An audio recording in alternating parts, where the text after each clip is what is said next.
Hello again, everyone. It's Tom Lamog. Welcome to session 6 of Songwriters Bootcamp, where we're focusing on the elements of music and songwriting. Now, as a volunteer instructor at Guitars for Vets Cyber Chapter with Cav Arts, we put forth a lot of really cool educational content and some entertaining content as well too.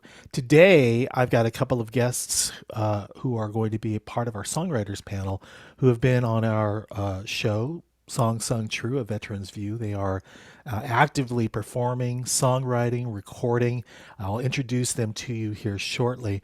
I've also got one of our fellow instructors, a chapter coordinator from the Salem, Oregon chapter, who is also taken off on a path of songwriting, and he's going to be joining us as well too.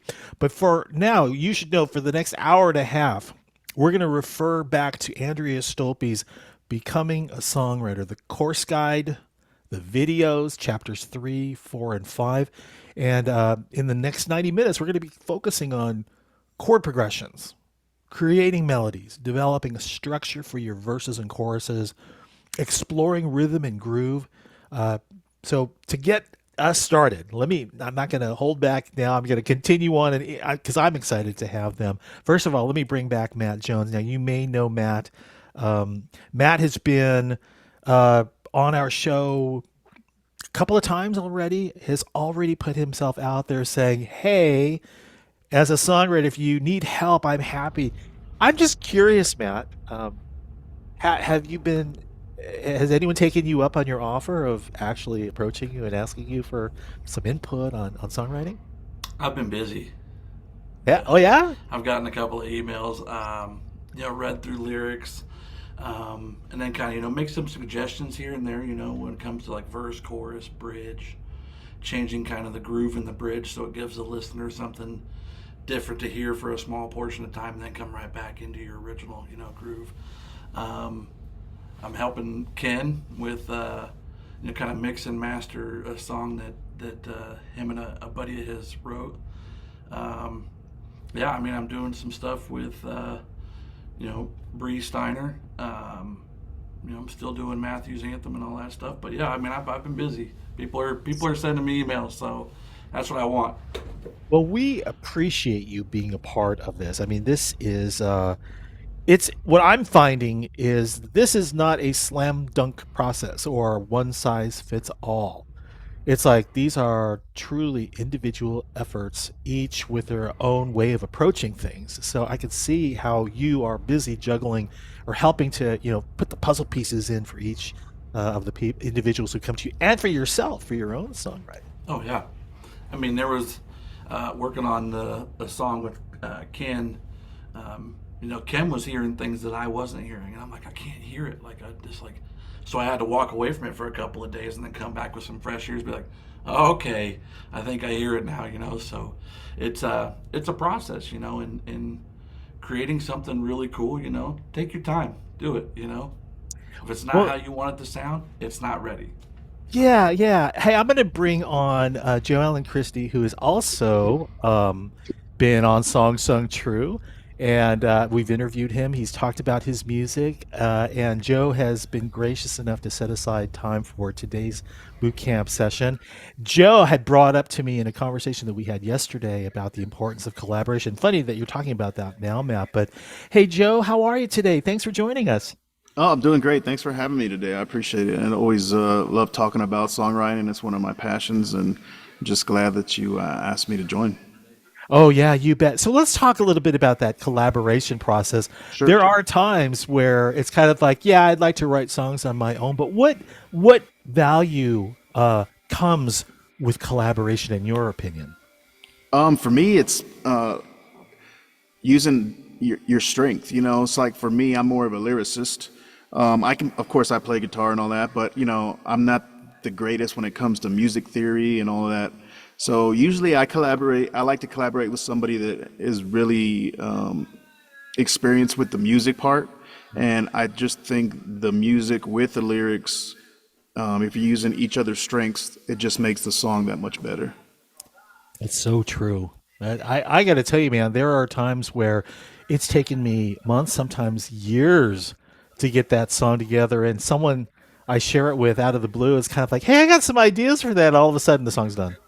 I don't, Yeah, a great example of that one. I just released a song. It's called "Burning Down Small Town USA." I had written 3 verses in July of 22, I believe. Mhm. And this past, I think it was November, I shared it with a friend, and we finished it in 45 minutes because he was able to help me with one line, and it just we finished it, and the music, of course. But yeah, it's just one of those things.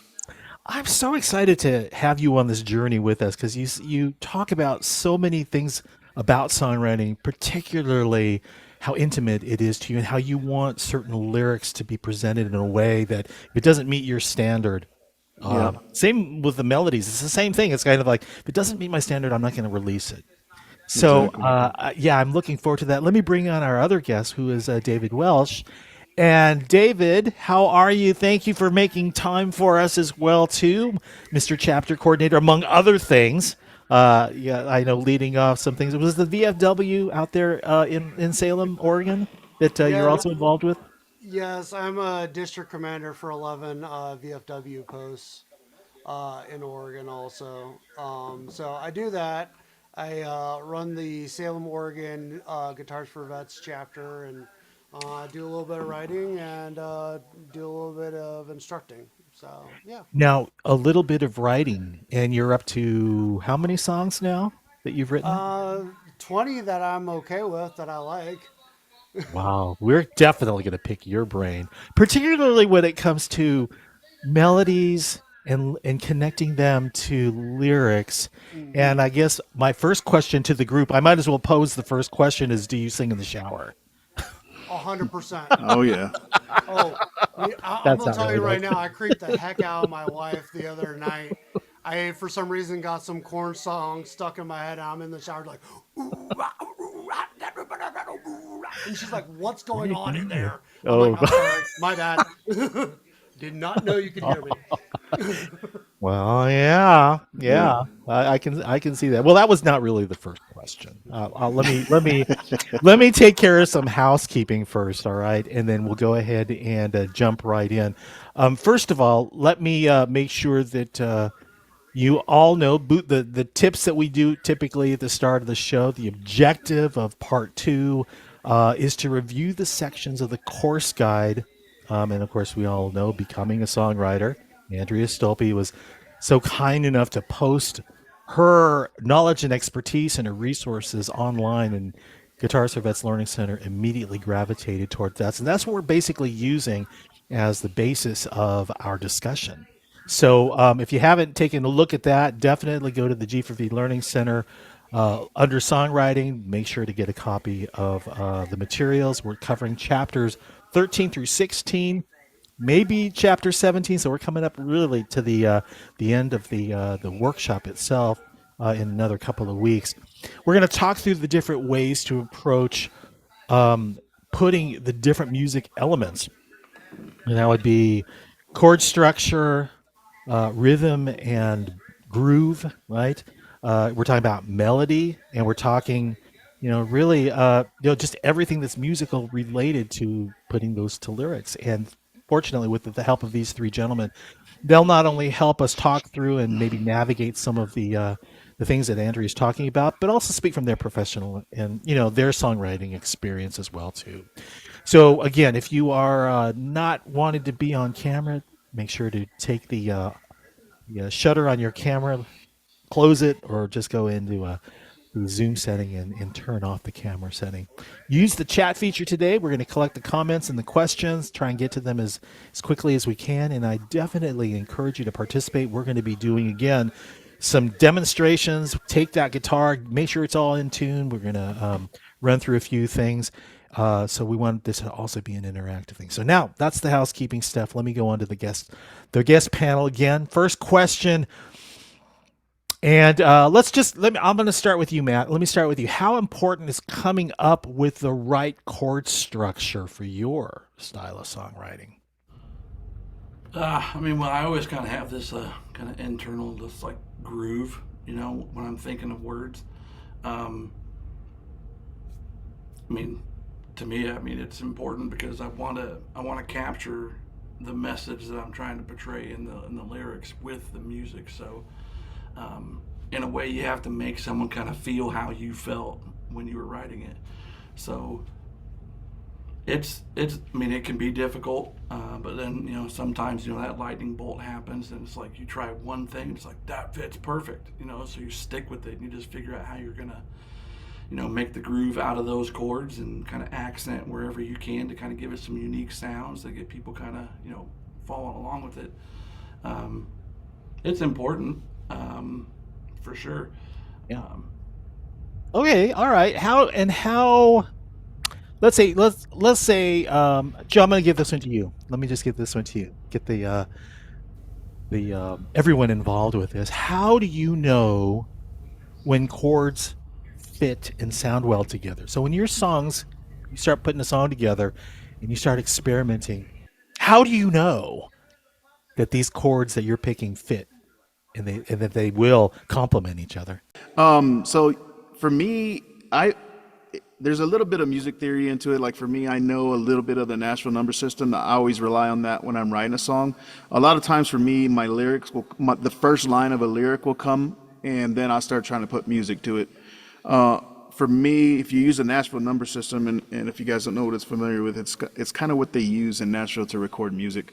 And if you're using a major, how to say it, in using major, basically it's the 1-4-5 of a chord progression. So if the chord progression is starting on C, then number one is going to be your C, and then D, E, F would be your 4, and your 5 would be G. So that's kind of how I have a cheat sheet because I don't have it memorized. But yeah, and then just play it, see how it feels. It does, just because you're in a major key, it doesn't mean that you can't write a sad song in it. It's just a lot of it has to do with how you're playing it. And then when you come to the bridge or whatever, you may be using you throw in some minors to just throw a little bit of a change in there. But it's all just about playing the chords together and seeing how they feel. But to save time, that's kind of what I do. Is I go through I use the Nashville number system and I look at the chords that way. Hey, I don't know. I just shared my screen here. Can you see this is the chord family chart that Yeah. Joe's making reference to. Remember, he was talking about the numbers 1, 4, and 5. If you all can see this chart, and this is something that we've posted on the G4V Learning Center, this is what the number system that Joe's referring to. You've got the 1 and the 4 and the 5. They're typically majors, and then the 2 Yep. and the 3 are the minors. But we'll do a deeper dive on that. But hopefully everyone had a chance to take a look at this chart while we were kind of like in between sessions 5 and 6. But yeah, Joe, that's awesome. I know I use that as well too. It's quite popular. Yeah. Put structure and organization around the chords that you select. Exactly. So great, and let me now go to David. And we talked about this at our planning meeting yesterday about rules that dictate which chords can and can't be used. And you had an interesting response to that. But first of all, David, tell me your thoughts on are there rules that dictate which you can and can't use? Yes and no. There's rules that, if you go to college and take music theory 101 and so on, they'll tell you, like this numbering system, which is the major key, to play songs in a major key. But realistically, your biggest thing is to use your ears. That's the biggest thing. You can, a lot of time I'll write chord progressions and write songs, and it's because I'm playing a few chords, maybe you taking an A chord and going, hey, I like that A chord, but I want it to be slightly different. What if I make it an A7 instead of an A chord? Oh, that's the tone I kind of want in this song. So I'll do that. And then maybe later on, I'll go through and find out what I music theoretically did that I didn't realize I was doing, kind of thing, just for the heck of it, kind of thing. But a lot of times you can find, especially if you're playing on the guitar, you can find relations to chords and patterns that you're already doing on the fretboard. and use that, and then come back and you can use the educated answer. Most of, I think what you're referring to yesterday, that we talked about, is most musicians that we grew up that became famous didn't know music theory, didn't know how to write sheet music, didn't know how to do whatever. You got people, bands like the Beatles, Nirvana, freaking, you can go down the list. These guys wrote hit songs that still sustain through time, but they couldn't tell you, okay, writing in the minor key of C, what are the following chords that I would use and what numbering pattern would that be? They couldn't tell you that crap. They just Yeah. said, hey, I This is like what a C note. it's I all like a C feel. note. And then I think Uh-huh. after the C note, we should move it up in a way. Let's elevate it to maybe an F. And then we can shoot it back down to a B note kind of thing. They worked in grooves and melodies versus some kind of educated what numbering system or what friggin' college Right. And education music theory is it going to becomes work. it becomes less technical. It's like, okay, yeah, one flat third and a minor fourth. And it's kind of like, what? Does the average listener really, go to that level? No. There's a lot of feel that's involved, a lot of rhythm and groove that's a part of that. Go ahead, Matt. I will say that I am one of those, somewhat relative nerd types. Like I do use the 1-3-4 minor 5 or the 1-4-5 minor 6 numbering in it. Although it's not like, it may not be what I want it to sound like, it gets me in the ballpark. Now I'm at the plate and I'm taking a swing, and now I can kind of take that and, manipulate it how I want. So, Yeah, those are kind of like the ground rules. In a yeah. sense, we all know the rules of engagement, if you will. And if you apply the rules and then grow from there, then take it from there, you can step outside of, the rules for certain Yeah. things. But definitely it's just used as guidance. Let's talk about music theory. I want to get this in here because now that David and Joe has started, music theory, is it a necessity? Because now answer correctly, because the students, our aspiring songwriters, are listening. Is it a necessity when it comes to creating chord progressions? Joe, let me go back to you on this. Can Yeah. you elaborate on that? Yeah, absolutely not. You don't need to know theory to write a song. A lot of times when I first started, I've been playing live shows and my music theory's gotten better. It's not great, so I know where to go rely to. But another thing that I've done when I first started, I didn't know what chords to put together. I went on Ultimate Guitar and I looked at a song and I said, okay, these are the chords they're using. So let me pull those chords and use those chords to write a song. You know what I mean? So you don't have to know theory. You can just find a tab chart to a song and just pull those chords, and they're more than likely going to go together. So And here's the thing too, is that they're what, 12 chords, at least, the ones that were 12 keys within yep, the scale itself. Chances are real good that combination of chords has already been used. It's the yep, lyrics and the melody that distinguish it as being, absolutely. you know, unique. I was gonna So say, I yeah, think there's a famous lawsuit case that just established some of that, another one. just in the last few years. Yeah, the Ed Sheeran case where he went on a bunch of news channels and Uh-huh. stuff, and basically was like, "Here, give me a name of a song. I'll play it with these four chords," kind of thing. Exactly. And Yeah, he basically established, to the public, hey, you only got so many options here. It's not like exactly. there's a billion different notes in the music alphabet. You got 12 notes to Yeah, work with. exactly. Matt, let me go to you with music there. I know you were like, it's almost like an adamant no. Get out of here, Tom. Almost, No. almost What, like an yeah, addict. No. it's See, I understandable. was over here like, nope, I've never used music theory for absolutely anything. What's I, that? What is music I theory? do think that as you continue to progress in your, just playing music, you're gonna inherently learn some portion of music theory. Um, I don't think it's necessary, but I also think that would have to align with what your goals are. If you're trying to play classical music, then yes, music theory is going to be important. If you're trying to pick the guitar up and just be, the next Joe Allen Christi or the next David Welch or, the next, bearded Sasquatch you see on the screen, like if you're doing that, you don't need to know music theory. Just get out there and There's a play with what lot. you know. When you say So music, yeah, when we talk about music theory, hey, I'm sorry, give me a moment here. Let me just reach for that book that we all kind of went through, right? The best music theory book for beginners. This is something that we did last year at the book club.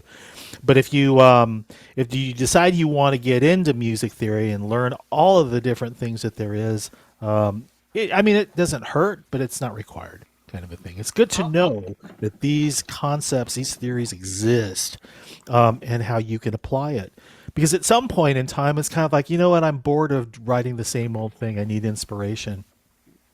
This might be a way to kind of inspire you further. Just learning a few different new techniques, kind of like chords. It's kind of like once you outgrow playing open chords, and just like David was talking about, we start to experiment with like seventh chords or seventh plus ninth or diminished or sustained. I mean, it's the natural progression. You want to sound unique. You want to make sure you maximize the chords that are out there to invoke emotion into your songs. And that's all part of that process. So now that we've filled everyone's head in the first 30 minutes with some awesome discussion here, let's talk about the homework assignment that we talked about last week. And that assignment was pairing up two chords. Okay, two chords, and just you didn't have to strum, just kind of like just play them in your style of songwriting. Maybe you can demonstrate how you might pursue looking at chords or identifying chords. So I mean, I like sad sounding music. It's just it is what it is. So I'll typically start with like a minor, and then go to a major. So I was like, well, if I stick with something like that, I can run a finger picking pattern on like a E minor, go to a C.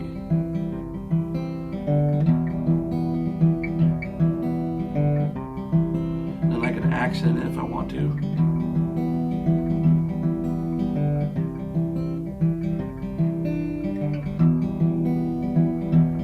And you're just pulling these chords out, right? They're just like, I like this. I like this. Yeah. I'll try that.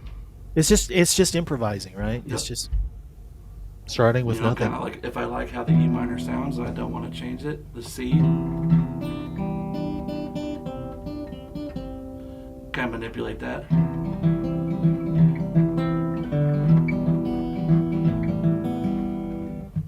Is that? Here you go. Now, is that part of a song that you're working on right now, or is you're just running through an exercise right now? But I mean, it gives me an opportunity to kind of just get a little bit of a groove and then add some stuff, like harmonics. So The toys. Now you're just showing off.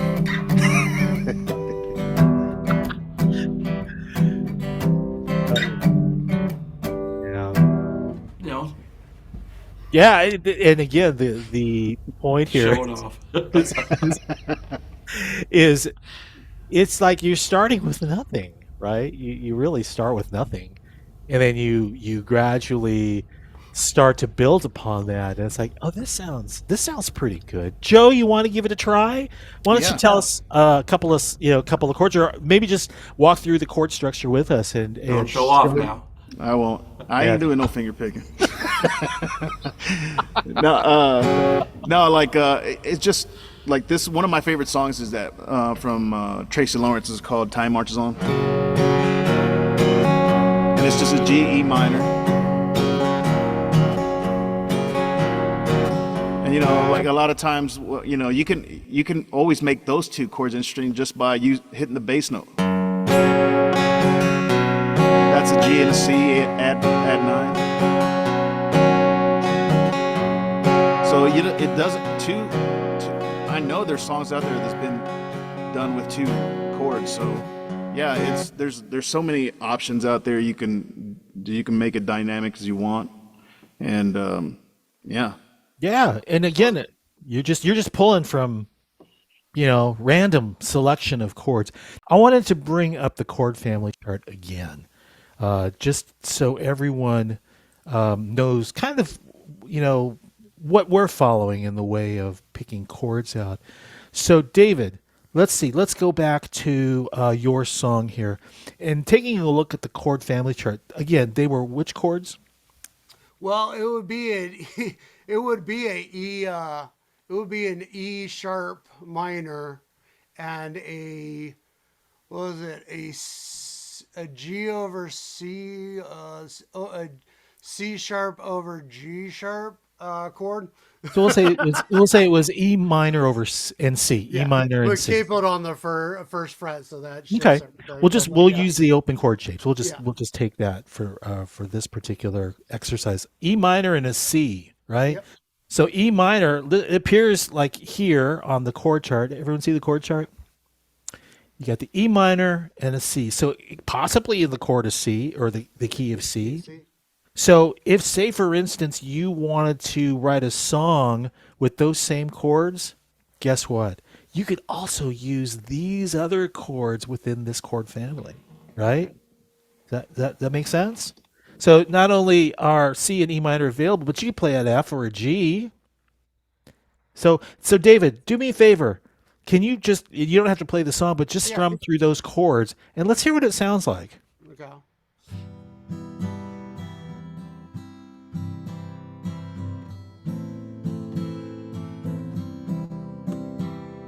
Call out the chord names. Call them out.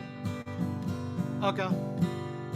So E minor, A minor, D minor, G, C, E minor, F, E minor. Oh, this is your key, by the way. I remember you telling me C is your key. Yeah. Very good. I don't know, So that's just some random chords. there you go. So for our aspiring songwriters, this is how the chart can be used. The chord family chart can be used. Matt, let's go back to that song you were working on as well too. And maybe you can tell us the chords that you were playing again, and let's see if we could figure this one out. You were playing some, or if you want to just randomly select chords, and then we can guess what key your song is in. But I want the group, if you can call out the chords as you're playing them, and I want the class to just look at the chord chart and find, where those chords and which key they might be associated with, and then Okay. we'll pick it up from there. I'll just go at the top here. So we'll All start right. C. All right. C. So D minor. E minor. F. Play as a bar. G. Sounds great. G7. Sounds great. A minor. But you can be like,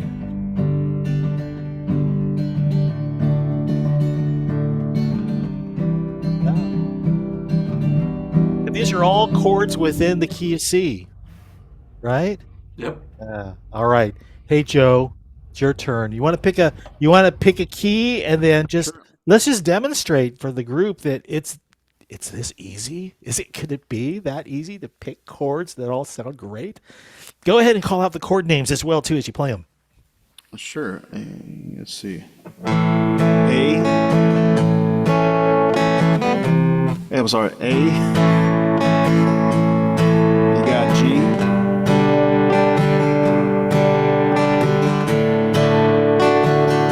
I'm sorry. D. A.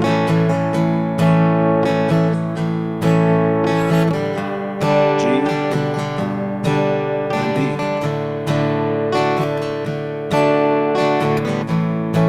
And that's not necessarily 1-4-5, but you can see how it goes together.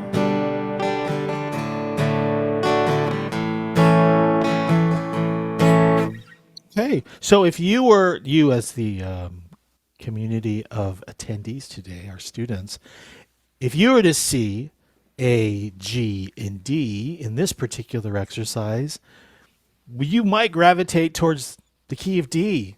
Yeah. You might. Yeah, and actually that was key of G, sorry. Oh, okay. You can also, well, if you're playing an A, were you playing an A major?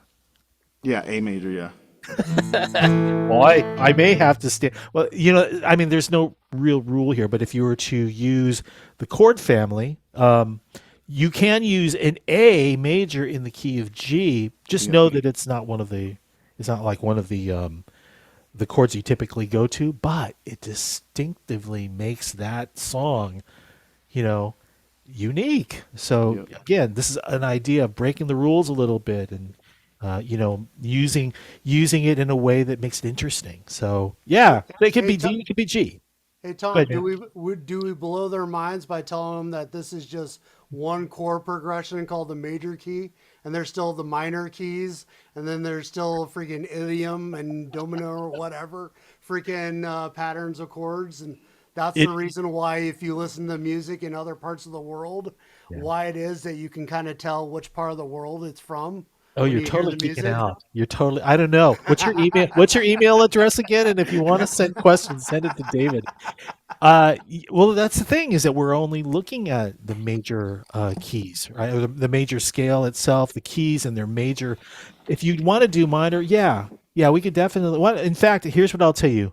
I see, Matt. I'll tell you this. So the song that I shared with you earlier is in the key of A minor. So when I wrote the song itself, you're going to find that the majority of chords that I used are in the key of A minor. It's not anything that we were planning on covering today, but Matt, go ahead. Why don't you go ahead and pick up what you wanted is that you want So to share with as I us. was watching these or looking at this stuff, I was like, well, there's a really well known song that uses almost every single one of these chords in the key of D. Right? And I'll Oh, tell I you. know. I think I know which one.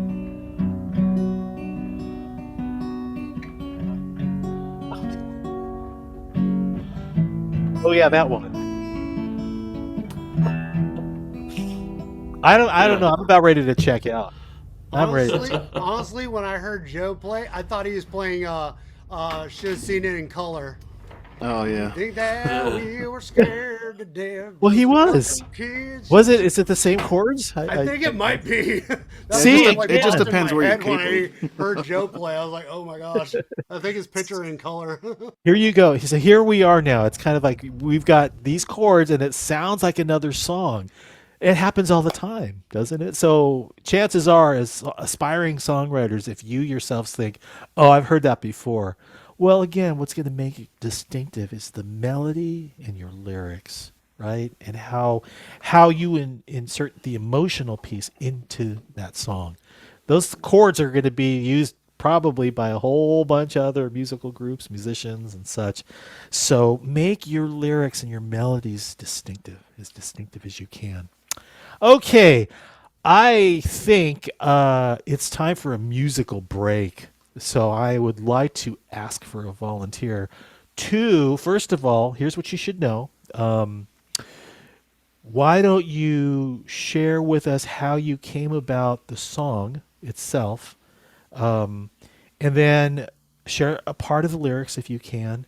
And then tell us how you selected the chords and why you selected the chords. And if you still, if you still think that that chord progression is, yeah, I like it. I love it. I want some more of it. Oh, sorry. Any more of that. So who wants to volunteer first? Who's up? Who's up? Who wants to go? I David, don't you want to mind. jump? Yeah. No, Joe, you want to go first? Sure, why All not? right. So why don't you do this? Why don't you tell us which song that you're going to do? Share some of the lyrics with us, Sure. and then tell us about the selection of chords, and we're going to take a listen. So yeah, this song is called 1984. It's something I just recently wrote and I've been working on. It's not completely finished yet. There's things I'm tweaking. But it just the song's basically about 1984, I was a kid. It was before when my mom and dad were still together, your grandpa's still alive. Everything's going good. It's like the year before everything kind of hits the fan, you know what I'm saying? In life. And that's kind of what it's about. And I just basically started off with the G and the C add 9, just and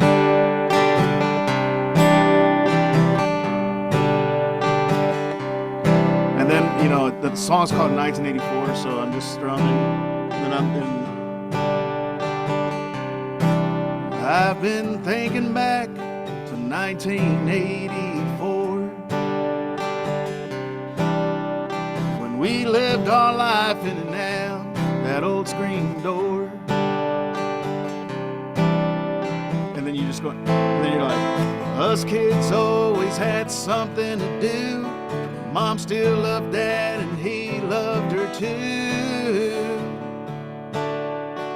1984. So kind of that's how you're just thinking, because a lot of this has come through like notes that I've taken. Like say I'm driving in my car when I shouldn't be on my phone, but I'm at a red light and I put so I don't forget it. I'll put something like the screen door. I've had this thing in my head for a long time.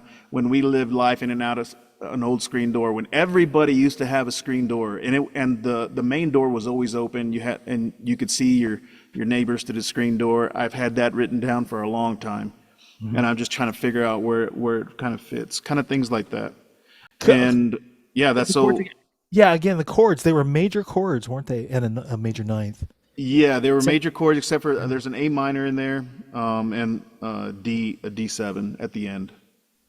Kind of thing. So when you picked those chords out, what did you have an emotion in mind? Was there a feel that you were going for? Yeah, it's more of a nostalgia kind of thing. And for instance, on the very last line, it says, "Mom still loved Dad," A minor, "and he loved her too." First, it started off as a D. It was a D chord, and then to make it more interesting, you make it kind of. You change it up, you know what I'm saying? Variation. You make it, you change it to a D7, or it's just something to make it a little bit more interesting and kind of give you something different. Let me ask you this then. This is something that I know David had talked a little bit about earlier. Just simply, I can play the open chord. I can play an open G, right? Yeah. What happens if I lift the finger off? When you come into opportunities for chord variations, can you demonstrate what you do, how you do it? Instead of playing that open chord, you obviously went with something else. But maybe you can talk about that. Yeah. So like I said, on one of these, like for instance, on that last line, it started off as a D. "Mom still loved Dad and he loved her too." It was a D, and then you can add a D7. It's really just playing around. You could lift the finger. If that's like an end of a chord or end of a verse, and then from there you can go start into the chorus. You know what I mean? So or if you're playing an E, you could pick up an E minor. You can pick up the top finger and just pick it up and put it down.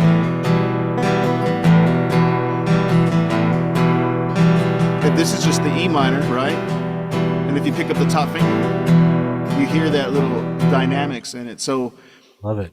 As you start playing more, the more you, I'm assuming everybody's kind of new to guitar, so just try lifting a finger, and you don't even know what you're doing. Just see what sounds good. Here, let's do this. So why don't you do this, everyone? In fact, let me just go. I'll bring my guitar here. So let's play a C. Everyone pick up your guitar. Let's play C. All right. Now, you got your open C chord that we taught you in your lessons, right? Now, what I want you to do is when you play the C chord, I want you to lift your second finger. Just lift it off. Take a listen. Then put your finger back on and make the full C chord. And then just go back and forth. All right? See what that sounds like? It's just one finger. Try another finger now. Let's take the first chord, or the first finger.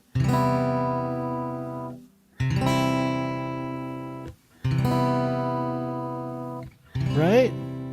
Oh my gosh, Tom, I know another Nirvana song that does this exact same thing. All apologies. It's a C chord. Yeah. And then put your pinky down on the third string, third fret. There's your C7-ish. And then lift it up. Yeah. And then lift your second finger that's on the fourth string, second fret. So. Yeah. Lifting fingers, placing them. Apologies, the madness is solved. Everything's my fault. Yeah, that's a Nirvana song. Playing around with a C chord. And he probably was kind of like, I'm just going to lift fingers. and then write a song around that. Now you can too. You know this technique. So here's something that I want you aspiring songwriters to experiment with. Take your open chords. Let's take a G chord. Let's lift one of the fingers off. I'm going to lift my third finger off.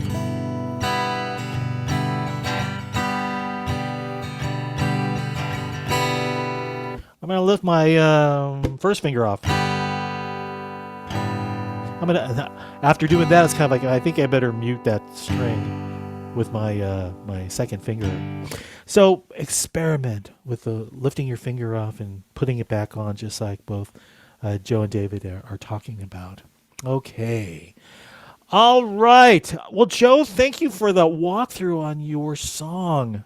And we might as well get your website in there. Where can people find your music, just so people Oh know? yeah, you can go through my website, joeallenchristi.com, or find me on TikTok, Joe Allen Christi Music, or Instagram, all of that, places like that. I'm on Spotify and all that thing and all of that. So yeah, you can find me out there. And that was just the first verse of that song. So I just wanted to kind of demonstrate how the process through it.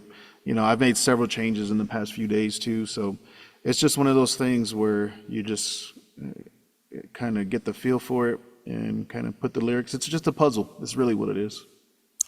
It is. It's a puzzle that it's real gratifying as you start to add the pieces in, and then when it's done, and you share it with either your friends or family or your audience, if that's who you're writing for. I got to tell you, it's kind of like it's really cool to do that, and it's addicting.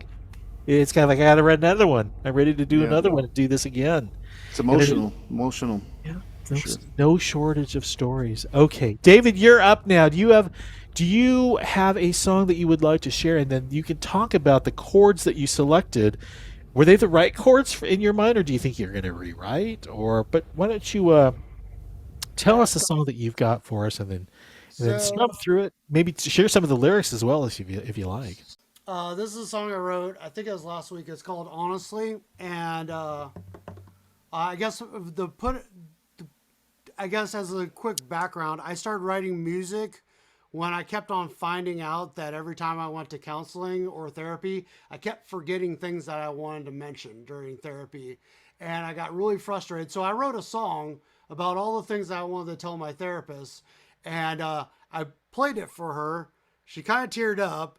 And then she apologized profusely. I was like, this song wasn't against you. This is got my own fault for getting to mention these things that I really wanted to get off my chest. And what it turned into was another therapy technique where every 2 months or 3 months, I'd walk into her office, play a new song that I wrote on maybe a topic or idea or something that might be bothering me or something I was working on or been mulling around in my head, kind of thing. And it turned into another form of, working through things. Cool. This song, honestly, funny enough, everything that I write has a story, whether you think it has a story or not. There is a story going on in my head when I write it. The story that's in here doesn't have anything to do with me, but it's a combination of different ideas that kind of melded themselves in together to kind of come up with a story that I didn't even realize until I was in the middle of writing it, kind of thing. Okay. So, anyway. All right. Let's hear it.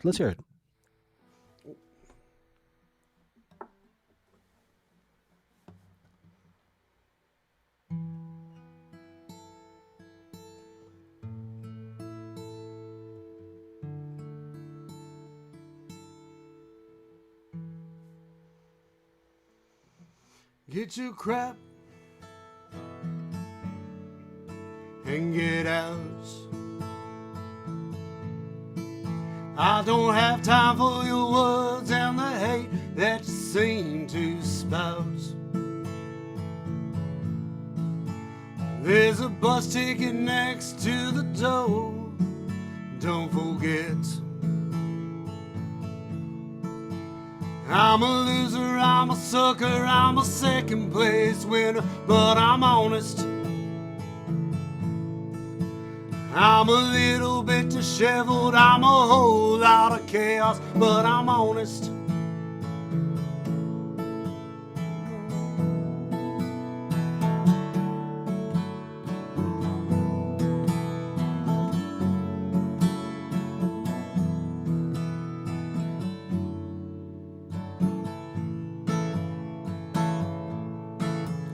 Not a whole lot of words to say anymore.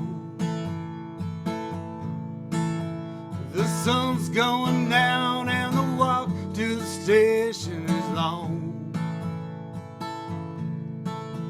Don't you spoil this moment by leaving your lies at the door. I'm thick, I'm slow, I'm the last one who knows, but I'm honest. I might look lost in the clouds, not a foot on the ground, but I'm honest.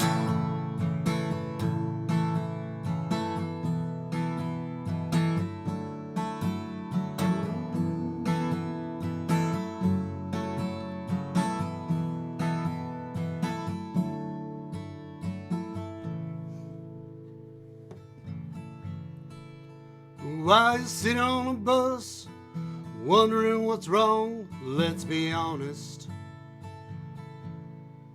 So take the time and mull it over and think to yourself and be honest. I might be bawling and alone, the last one in the room, but I'm honest. Right, David. That was wonderful. Thank you.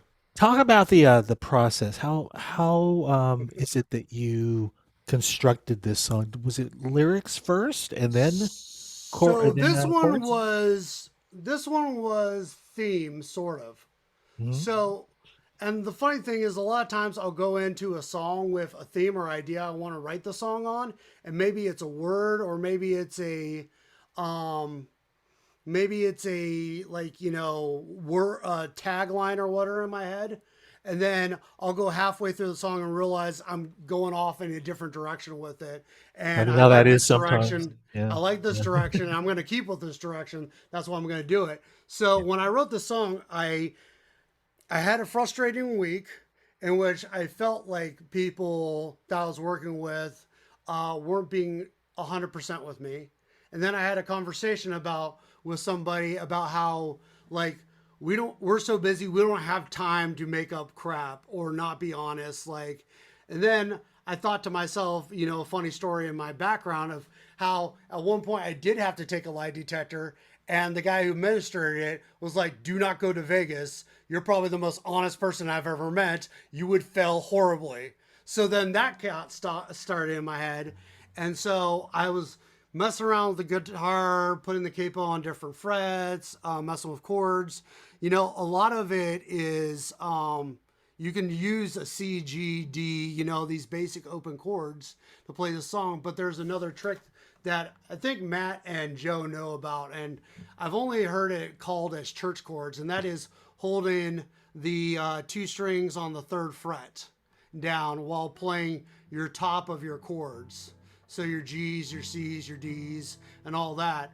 And so that's what I did for this song, and it adds a little bit of something different to the song. So you're not playing straight up flat open chords. You're adding something else to it. So like you were talking about, Tom, when you're like lift up a finger, add a finger, or whatever.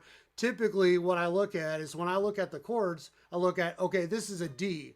If I lift up a finger, this is a D something. So as long as the thickest string that's being played is a D, then it's a D something. You're just lifting up another finger below that thick string This to make it a D something else. and I'll say this is if you want to clear the mystery up of it is a D something. If again, you might want to learn a little bit about music theory if it's that important to you. But if you're just going for feel, it's kind of like, yeah, it's a D something. Yeah. But if, say, for instance, here's one other thing you need to keep in mind, though, and this is kind of important. If you play this with a band, they're going to ask you, "What's the name of that chord?" So I can figure it out. So that's again, it's a songwriter's call. If you decide that I'm playing it for myself, I don't have to tell anyone. Versus I'm playing this with a band, and these musicians will likely ask. So there you go. That's kind of a food for thought for music theory. Anyway, yeah. Well, hey, David, thank you again for walking us through that.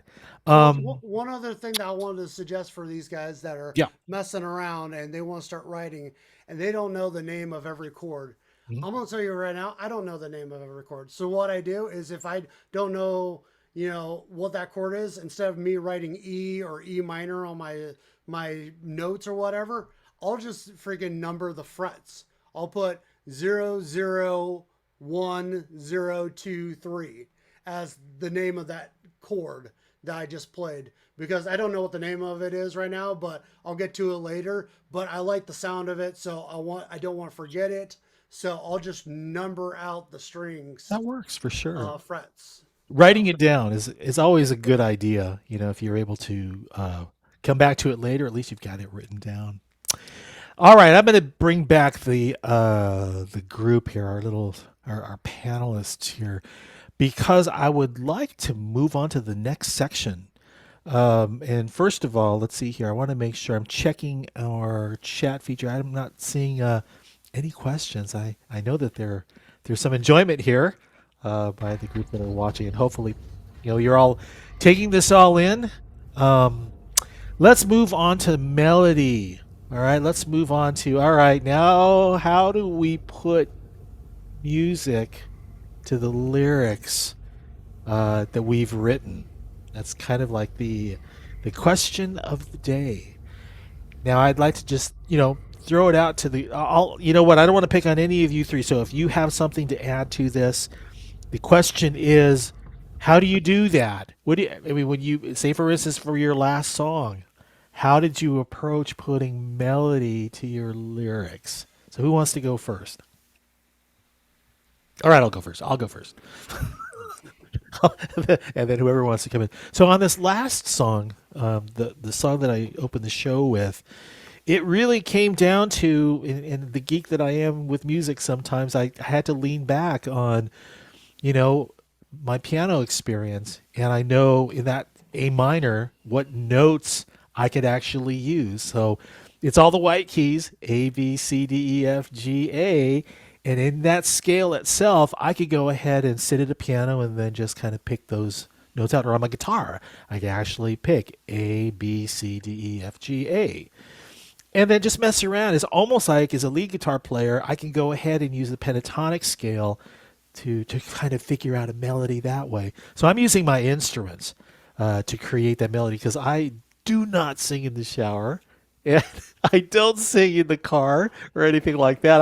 I need the instrument to help me with that. So maybe that's a crutch of mine. So that's how I did it. And then after noodling around like with the pentatonic scale or so, then I committed that into a recording, and then from that I was able to match the lyrics with the melody itself. So who wants Yeah, to go next? I think a lot of it has to do with the words you're saying as well. Sometimes you got a line that you want to say, but it doesn't fit with the melody, so you have to find another way to say it. You can shorten a word. For me, I don't really think too much about melody. I try to say what I want to say, and then make it sound as good as possible. Basically, that's kind of how I do it. Like, it's all a feel thing. Like, if you're something, what's gonna fit, like, for me is like, I've been thinking back to 1984. It's just, you just play with that one line, and then it kind of all falls into place. And then, of course, when you get to the chorus, it's a little different. And so it's just one of those things where you have to play with it. And like, there's a song that I wrote. It's called "The Most Beautiful Girl in the World," and I've had that probably 2 years now, and I'm still trying to figure out a melody for it that I'm going to be happy with, because it's an important song to me. So a lot of it is just, sometimes that melody is going to come really quickly, but it's all about just playing the guitar, singing that verse or the line of that verse that you want to, that you're trying to say, and kind of fill it out. And you might have to change a chord in that verse, or not play a chord, just stay in the same chord. It just depends on that. For me, most of my songwriting, I have something to say, so that's really the most important thing. And if it's felt, and you mess around with these different chords, you'll find the melody. Cool. Thanks for the insight. Yep. Anyone? Who else? Who else has something to add to this? Matt, go ahead. So, the way I fell into this, I'll play like a verse and a chorus, but the way I kind of fell into it was just I was just kind of out mowing the yard, you know, and kind of fell into this little groove. It was like ba ba ba da ba da ba ba ba ba ba ba da, and I just kind of got that stuck in my head, and so I started doing it over and over, and I'm like, huh, I don't have words for this, you know. So it was like, okay, now I need to go back into the house, recorded it, so I actually have a voice recording on my phone of me doing a little beatboxing. It's horrible. But and then I grabbed my guitar and I was just like, and where's this, you know? And I was like, okay, so I mapped it out, and then it wound up being a sad sounding song, just because that's how I roll, you know. But it was a song. And it kind of had drew a little bit of that kind of military kind of feel. But no, I mean, I leaned heavy on the minor chords. A minor, E minor, C, and then D. So Okay. it was like a...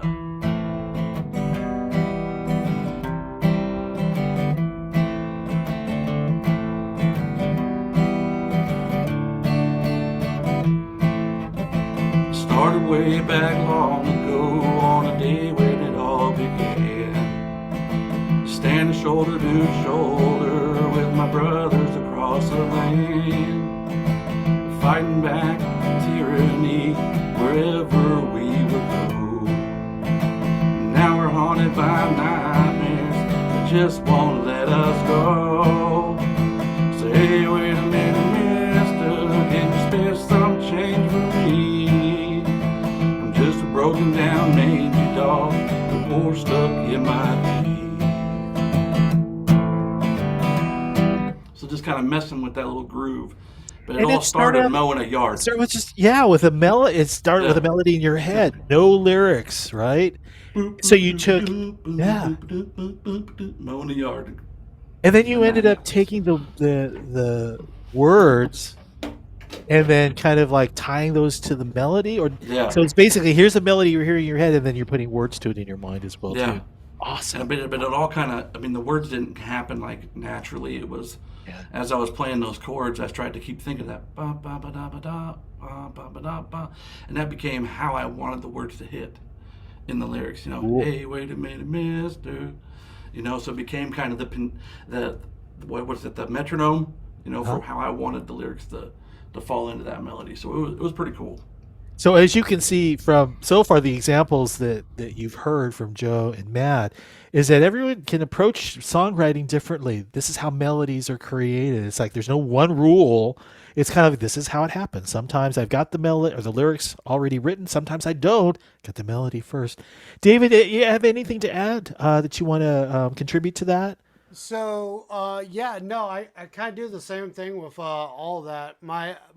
The one thing, because I write around chords and all that, my melody, whether I realized it at the beginning or not,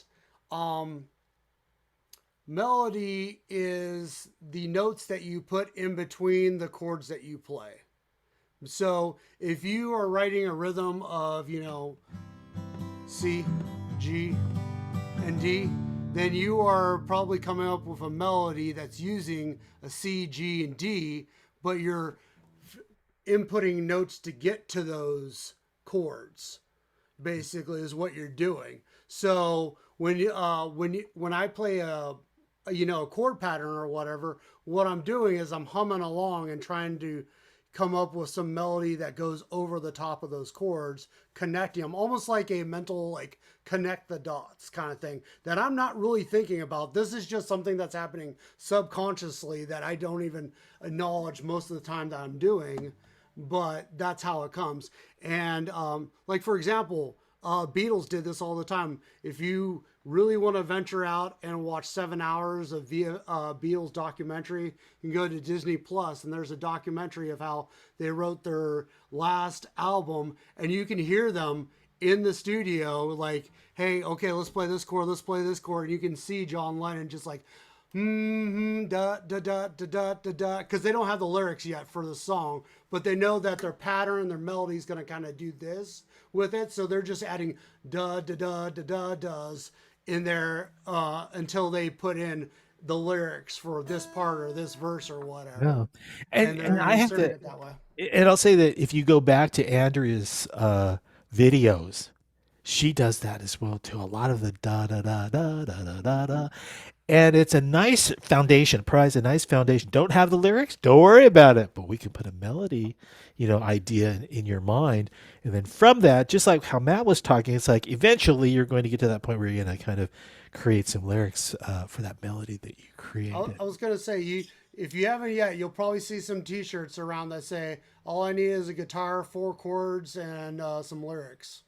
That's sometimes all it takes. Is that Is from the just a Salem, few Oregon chords. chapter of Guitars for Advanced by any Maybe I chance? should make that T-shirt or that hat. That's for sure. All right. Okay. So let's see. I am looking for, everyone is just absorbing everything that we're discussing, with regards to the chord progressions, mixing up the chords. We're talking about melodies. Let's talk a little bit about, you know, like chord structure, or not chord structure, but song structure itself. So in a song itself, we typically find there's the chorus and the verse. Sometimes you'll have you know, a bridge in there. Sometimes I got an intro, a specific ending, and all that stuff. But maybe we can talk a little bit about we've got our songwriters who've created their lyrics, but how do you typically organize your songs? How is it that you structure your songs? For me, that song that I introduced, it was a verse, a couple of verses, and then a chorus. Then it was the guitar solo with a bridge in it, and then it closed with a verse, and then finally with a chorus. So those are some of the things that I did on that song. But who wants to share?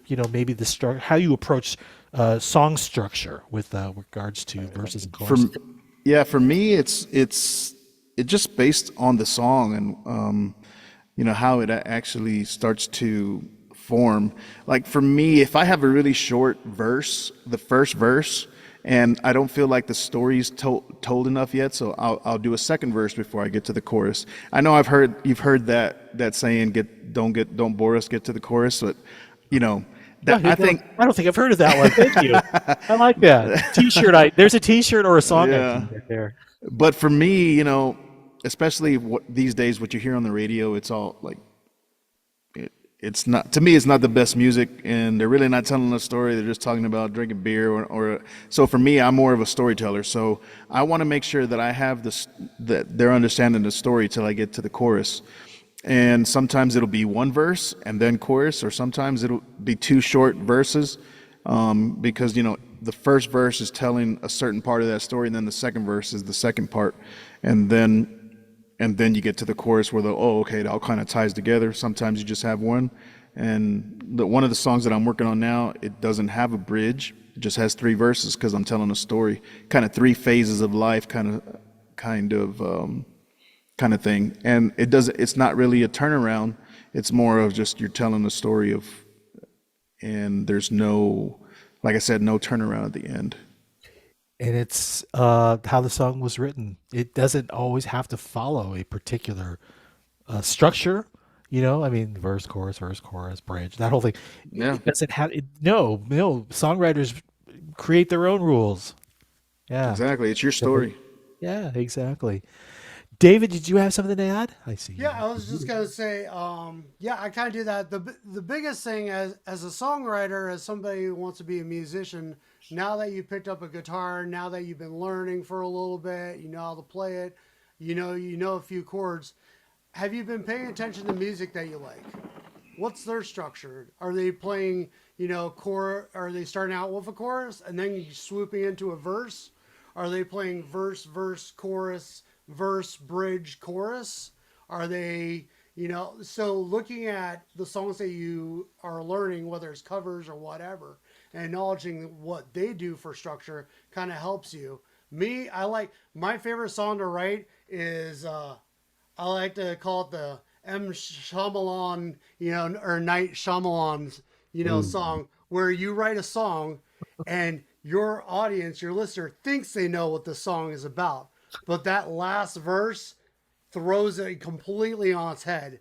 and you thought it was just about these couple having a good time, but then you realize that the chorus applies to something else, something maybe tragic, something that happened in the end, and you're like, oh, okay, so this was about this the whole time. I love doing something like that where you throw in a twist kind of thing in your song and can apply it in different ways. I think for a lot of us, especially if you're a solo guitarist, songwriter or whatever, you tell stories because you don't have the orchestra behind you and a 5-piece band or whatever. So people are going to listen to a guitar and they're going to listen to your lyrics and your song. So what's the story you're telling? Where are you taking them? Kind of thing. Oh, good. And I know that if you go back to the lyric writing sections of Andrea's workshop itself, she talks about a different number of techniques from the start, setting the scene, for instance, you're in present day, setting up the scene, and then you go to the past and go to the future, or however you want to tell your story. But all of these techniques come into play when it comes to creating the song structure that you have in mind.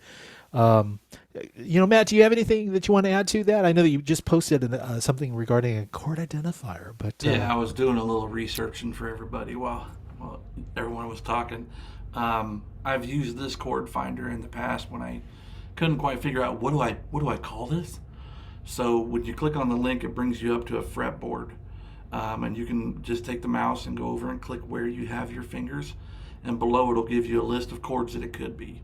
So if you don't know, you could do something like that as well. So it's handy for me. That's an awesome resource for sure. So I want to do. Let's see, which of you guitar players would like to do a demonstration for me? Who would like to volunteer? I don't mind. I don't mind. Okay, Go ahead, Dave. I'm gonna. Oh, I don't care. Sure, all right. Tom, whatever. All right, so here's what I'm going to do. Let me just bring this up right now. So here's what I want you to do, David. I'm going to share my screen here, and I'm going to bring up the song. Let's see. I'm going to bring up the song Country Roads. All right. Let's see here. Country Roads. All right. Oh, Here's what I want you to do. Now, here's what I want everyone to listen to. Actually, instead of playing G, actually, why don't you just do this? I want you to play, let's do the chorus. I want you to play just the 2 lines of chorus. Can you do that? Can you sing it too? Sure. Country roads take me home to the place I belong, West Virginia, Mountain Mama, take me home, country roads. Cool. All right. All major chords except that one minor. Sounds what? Happy? All right. Now I want to do a side-by-side comparison. Instead of playing the G, I want you to play an E minor. All right. Every G that you see there is an E minor, and every C that you see there is an A minor. Now let's see if you can sing it. If you can still sing it, keep the same melody. Okay, give me a second. I gotta go through a line first here. Did you try this already, Tom? I love this. I did. Great. Here's how you heard the happy. Now we're gonna listen to it in a minor key. Let's see what it sounds like. Country roads take me home to a place I belong, West Virginia, Mountain Mama, take me home, country roads. There you go. Just that E minor alone. Oh, what does it do? Great. What does it do? I like it. I like it. Yeah. It's an awesome freaking alternate cover. So I might perform that.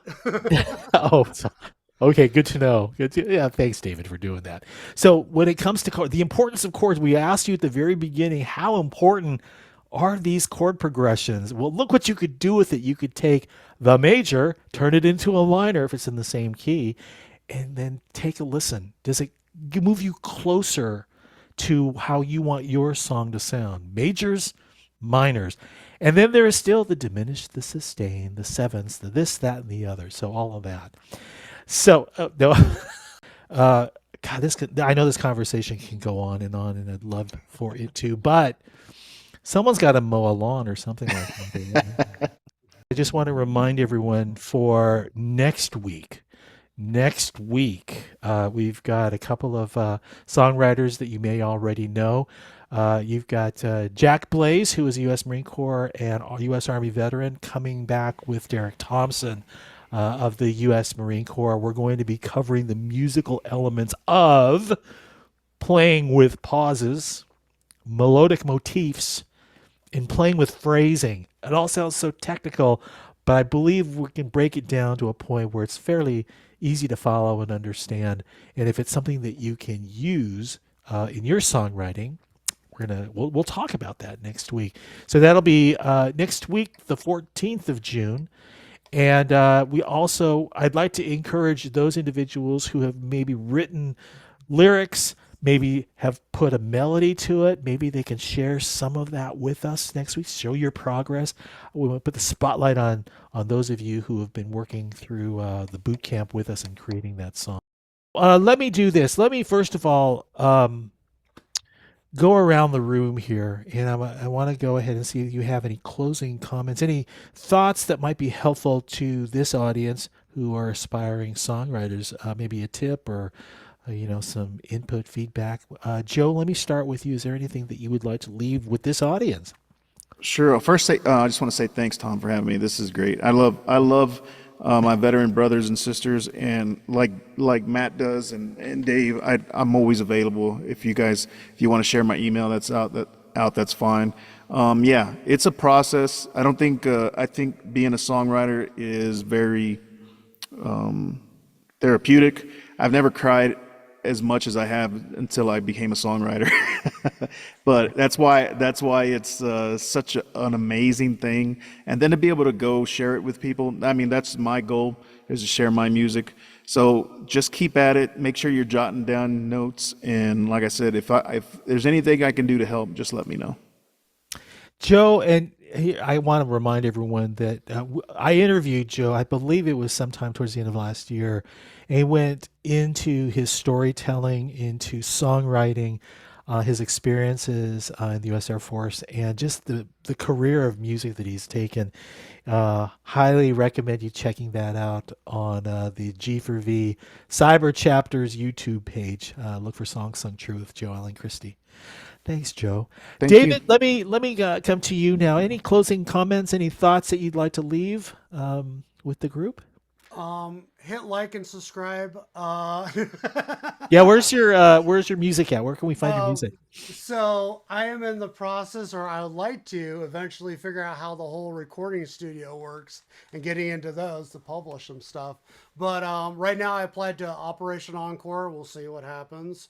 Good luck. For the most part, though, I have a Facebook page. It's called David Welch's Music. I mean, very original name. Other than that, that's kind of it. And you can go on there. I do like a video log. I'll write some music, share it to people on Facebook or whatever. I'm not too crazy serious about anything. But with that, I would say for my closing remarks, I would say this. If you're looking at writing music as being daunting, like there's expectations, like how do I go about getting here and all this stuff, compare music to other art forms like painting, poetry, writing a book, whatever. You writing music doesn't need to be this thing where if I write this song, how am I going to get it published? How am I going to be famous off of this when I perform in front of people? That doesn't need to be a thought process at all. This could be just your thing where you write the song and you just enjoy what you made, and that's it. Nobody needs to hear it. Nobody needs to see it. It's just something that you love, that you do, that's creative. like, you know, putting together a puzzle or at home or whatever. Like, it's a hobby. It doesn't need to be this thought process of, I want to be a professional. Now, if you do, cool. Totally do that too. But don't feel like you have to. That whatever you create has to be pushed out. I guess it's the whole idea of having fun. Yep. It plays an important part in this. It's like why look at it as work, even though there is a lot of work that goes into songwriting. But make it fun. Make it fun for yourself. Thanks, David. All right, Matt. I know you've left some closing comments before, but I would love your observations of what is it that you're seeing out there from our crop of aspiring songwriters. What are you observing? And then from that, what do you think might be valuable to teach them next along this journey? Perhaps you can share that. Well, so I mean, I would say first and foremost, thank you for having me back. I think Oh, you this is bet. maybe It's the great third having you, time. man. Thank you all. Um, Yeah. what I'm seeing a lot of out with everyone who's attending these is I'm seeing growth, and that's exciting. Um, you guys are putting ideas to paper. You're experimenting with the structure of a song. You're asking questions, and that's an important thing. You know, is I've been playing for 20 years, and you got to remain coachable. You got to remain teachable. I don't know it all, you know, and I pull on my resources like Joe and Tom and you know, just all the musicians I know. Um, and I would say that, you know, while I've echoed this in the past, you know, be patient with yourself. Um, get it all out. I mean, I was just mentioning to John that, you know, it's good to dump the rucksack. Okay, dump the ruck, lay it all out, and then you can start pulling from those ideas on what you really want to push, or what you really want to sing about, and that helps you kind of get a grasp on things that are implied.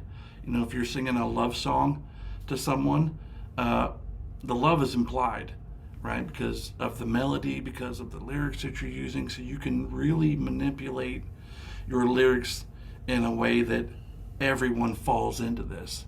You know, like they think you're talking about their relationship, you know, or a relationship that they had in the past. So yeah, get it all out and then filter through it, you know, dump the ruck. But I'm seeing a lot of growth, and it's exciting. Like, I mean, Yeah. Yeah. guys, the hardest part is starting, and you guys have all started. So just grow through what you go through, you know. Yeah. Thank you. Thank you for that insight. So let me go ahead and close by saying this.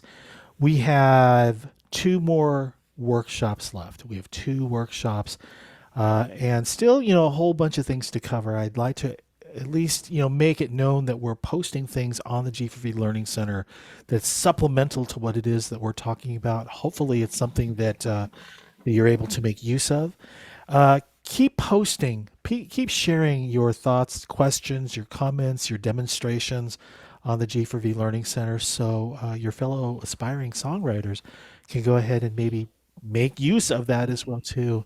In the end, it would be wonderful to have anyone who's written their lyrics, who's gone through this process, and give you the opportunity in 2 weeks to present, you know, what it is that you've created. Just similar to, you know, to what John did tonight. You've written a story, you've turned it into lyrics, you've created some loosely formed melody. We'd like to see you, you know, share that with us on the June 21st session, which is the fourth and final session. So I want you to all be aware of that. You might also want to check out on the Guitars for Vets website. Your Chords and the Truth is something that Guitars for Vets is creating a new program where it's a songwriter's retreat. And this is something that you might want to aspire to. If you're interested in continuing to pursue songwriting, look at the Guitars for Vets website for Your Chords and the Truth. It's under, I believe it's a tab for veterans, and you can read more up on that. But I'm planning on having a guest talk a little bit about that more in detail in a couple of weeks as well too. Our Director of Advancement, Nigel Fisher. And Paul Lilly will probably be with us as well. So anyway, enough said. There's a lot to cover in this particular session. The recording should be up in a few days. If you missed any part of this, look for it in a few days. And I want to thank you all again for giving it part of your Saturday. Hopefully it was entertaining as well as educational. We'll see you next week. Tom Lamog, Guitars for Vets. See you next time.